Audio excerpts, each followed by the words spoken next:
বিসমিল্লাহির রহমানির রহিম। আজকে আমি এমসি করব এসএসসি বেজ 2026-এর জন্য গণিত। এখানে দেওয়া আছে a = 2 3 7 9 হলে সেট এর উপসেট ও প্রকৃত উপসেট কয়টি? তো আমরা জানি প্রকৃত উপসেট সূত্র হইল উপসেট সূত্র কি 2 এর পাওয়ার n। তাহলে এখানে n এর মান কত? 1 2 3 4, n এর মান 4, 2 এর পাওয়ার 4 কত? 16।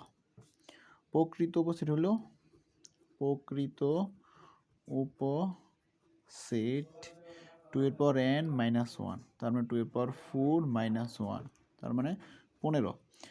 মূল উপসেট থেকে এক কম হলো প্রকৃত উপসেট। আর নেক্সট দ্বিতীয় এমসিকিউটা আমরা করব, সেটা হলো a = 2 3 6 এবং b = 1 3 5 হলে a গুণ b এর উপাদান সংখ্যা কতটি? এটা গুণ থাকলে এর উপাদান কত দেখুন কয়টা? 1 2 3 1 2 3, এর 3টা b এরও 3টা, তার মানে 3 গুণ 3 মানে 9টি, মানে 3 গুণ 3 মানে 90। তার মানে যতগুলো উপাদান থাকবো সবগুলো কি করে দিবা? গুণ করে দিবা, তার মানে 9টি। উপাদান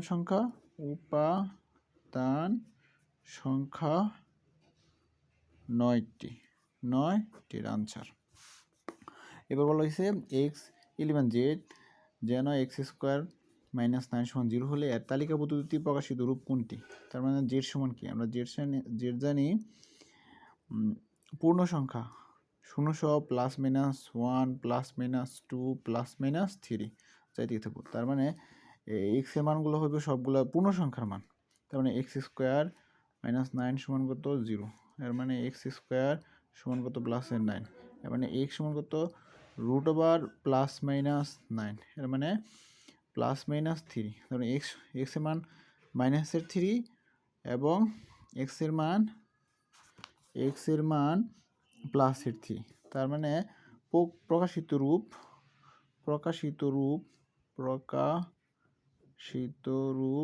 হলো -3, +3।